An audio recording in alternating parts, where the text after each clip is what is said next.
Hello, ladies and gentlemen. Welcome to your HIMediaTV news update. I am your host, and we only have one story for you today from NBC News by Summer Conception, Courtney Koob, and Scott Wang. An update from an earlier story from a few episodes ago. Defense Secretary Lloyd Austin, who many call General Austin in respect for his former rank, was in the intensive care unit for about 3 days and did not, let people know where he was during that period. Now, in the aftermath of this, the people who are most upset about this would probably be journalists who follow, the DoD fairly religiously, as well as probably folks in the DoD itself. But the amount of people who would actually be upset by this is very, very low. The idea of, in the reasoning behind this is that we are at a time of elevated foreign issues in regards to overseas conflicts, and while you can absolutely say why should he should let people know where he is if he's going to be gone for 3 days.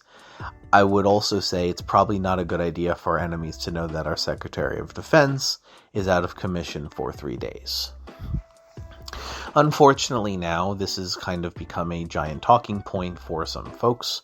A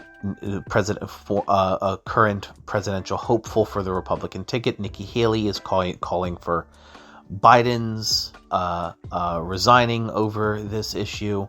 House Republicans have drafted articles of impeachment for Secretary Austin for this, and it has been a talking point round robin for the last couple days.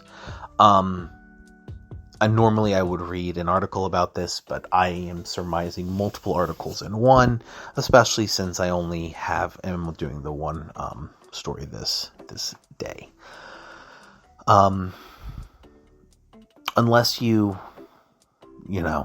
work directly with the Secretary yourself, or you are a journalist following the Department of Defense religiously at the hip, this is not necessarily something that you should need to be outraged about. It is very, very much the U.S. government, specifically the U.S. military, is a very fault-tolerant organization. Very fault-tolerant, and at the end of the day, his assistant, the assistant secretary of defense, would step in if there was an emergency and they were needed to be present. This is a case of just don't mind the news. There's just certain individuals that are looking for things to be upset about. But yes, that is the general summation of the general former general, current Secretary of Defense Lloyd Austin's medical 3-day medical sabbatical. Thank you so much for listening. I appreciate you. I've had a relatively difficult day today, hence the one single story. I wasn't even sure if I was going to put out an update today, but here we are. I am trying to be a man of my word. Have a lovely rest of your day, folks.